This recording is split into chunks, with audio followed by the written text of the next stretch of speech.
নমস্কার বন্ধুরা, আশা করি আপনারা সকলে ভালো আছেন। আজকে বানিয়েছি ইলিশ পেটি সন্দেশ। এটি কোনো ছাদ ছাড়া বাচ্চাদের টিফিন বক্স দিয়ে বানিয়েছি। তাহলে চলুন দেখা যাক কি করে বানিয়েছি। এখানে আমি 1 কিলো দুধ জাল করে ঘন করে নিয়েছি। এখন গ্যাসটা আমার অফ আছে, উষ্ণ গরম আছে। এখন আমি এর মধ্যে গুঁড়ো দুধ মিশাবো। 1 কাপের মতন গুঁড়ো দুধ মিশিয়ে দিচ্ছি, আর দিচ্ছি 4 চামচের মতন চিনি। এখন আমি সব মিশিয়ে দুধটাকে একদম ঘন করে শুকিয়ে ফেলবো। এই উষ্ণ অবস্থায় গুঁড়ো দুধটা দিলে আর জমাট বাঁধবে না, গলে যাবে। গলিয়ে তারপরে আমি গ্যাসটা জ্বালিয়ে দেবো। গুঁড়ো দুধটা আমার মেশানো হয়ে গেছে। আপনারা চাইলে গুঁড়ো দুধ না দিতেও পারেন, এমনি লিকুইড দুধটাই ঘন করে নিতে পারেন। গুঁড়ো দুধটা দিয়েছি, তাড়াতাড়ি হয়ে যাবে, দুধটা তাড়াতাড়ি ঘন হয়ে যাবে। এই জন্য দুধটা এখন অনেকটা ঘন হয়ে গেছে। এখন গ্যাসটা একটু লোয়ে করে দিতে হবে, নিচ দিয়ে যেন না ধরে যায়, দুধটা না লেগে যায়। এখন পুরোটা শুকিয়ে ফেলবো, আমি জাল করে করে পুরোটা শুকিয়ে ফেলবো। প্রায় হয়ে এসছে, কিন্তু তাও আরো 5 মিনিটের মতন জাল করতে হবে। আর এখন খুন্তি ইয়ে করা যাবে না, থামানো যাবে না, নাহলে লেগে যাবে, নিচ দিয়ে ধরে যাবে। এখন ঘুটেই যেতে হবে এইভাবে। দুধটা আমার হয়ে গেছে। এখন আমি এর মধ্যে সামান্য ঘি দিয়ে দিলাম।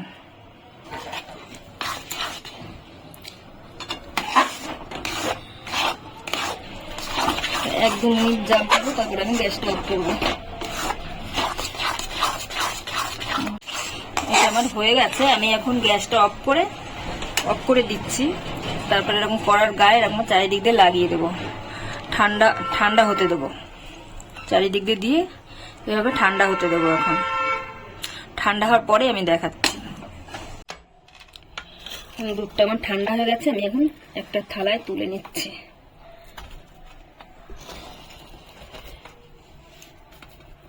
সন্দেশটা আমি ভালো করে মেখে নিয়েছি, আর একটু আলাদা করে রেখেছি এটা মাছের ডিম বানানোর জন্য।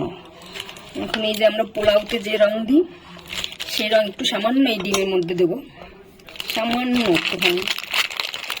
এটা শেষ হয়ে গেছে, একটুখানি যে সামান্য হাতে লাগিয়ে এটা মেখে নেব।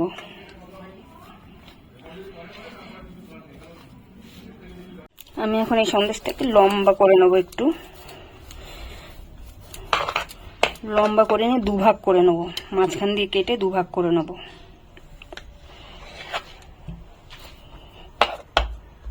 ভাগ করে নিলাম। আর সন্দেশটা বানানোর জন্য নিয়েছি এই যে ঘরে যে টিফিন বক্স থাকে, এই টিফিন বক্স এগুলো জোগাড় করে। এখন আমি এটা এরকম লম্বা লম্বা এভাবে বসাবো। বসানোর পরে হাত দিয়ে চেপে দেবো,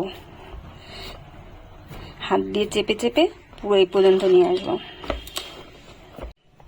এই যে এইভাবে করে দিতে হবে পুরো। এই সামনের দিকটা মোটা থাকবে, আর লাস্টের দিকটা এরকম সরু পাতলা হবে। এবার এটাও এরকমভাবে লাগাবো। এই বক্সটা এইভাবে দিতে হবে। এই যে 2টো টিফিন বক্স আমি এইভাবে দিয়ে রেখেছি। এখন ওই যেটা রং মাখিয়ে রেখেছিলাম, এটা দিয়ে আমি ডিম বানাচ্ছি। ডিমটা এখন এই মাঝখান দিয়ে দেবো। এটা মাঝখান দিয়ে ডিমটা দিয়ে চেপে দেবো। ডিমটা আমি মাঝখানে দিয়ে দিয়েছি। এখন ওপর দিয়ে একটু জল লাগিয়ে নেব, এই সাইড দিয়ে একটু হালকা জল ব্রাশ করে নেব। এটার উপর দিয়েও জল দিয়ে দেবো। এখন এই দুটোকে এক জায়গা করে নিয়ে এই দুটোকে একসঙ্গে এভাবে চেপে লাগিয়ে দেবো। চেপে লাগিয়ে দিয়ে এখন কিছুক্ষণ মানে 8 ঘন্টার মতন সেট হতে রেখে দেবো। তারপরে দেখাচ্ছি। আমার 8 ঘন্টা হয়ে গেছে, এটা সেটও হয়ে গেছে। এখন আমি সাইডে যে বাড়তিটা এটা ছুরি দিয়ে কেটে দেবো।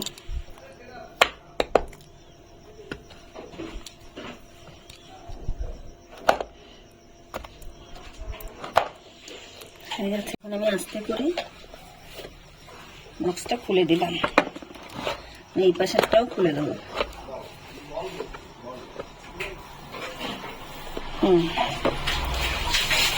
আমি এখানে সুতো নিয়েছি, সুতো দিয়ে কাটবো। সুতোটা ডবল করে নিলাম। সুতোটা ডবল করে নিয়ে এখন এইভাবে কাটবো। খুব খুব সহজেই কাটা হয়ে যাবে। এইভাবে আমি পাতলা পাতলা করে কেটে নেব। এই সন্দেশটা বানানো খুবই সহজ। আপনারা টিফিন বক্স না হলে পেন্সিল বক্স যে কোনো জিনিস দিয়ে বানাতে পারেন। রেসিপিটি তৈরি হয়ে গেছে। রেসিপিটি যদি ভালো লাগে তাহলে একটি লাইক করবেন, কমেন্ট করবেন এবং সাবস্ক্রাইব করতে ভুলবেন না।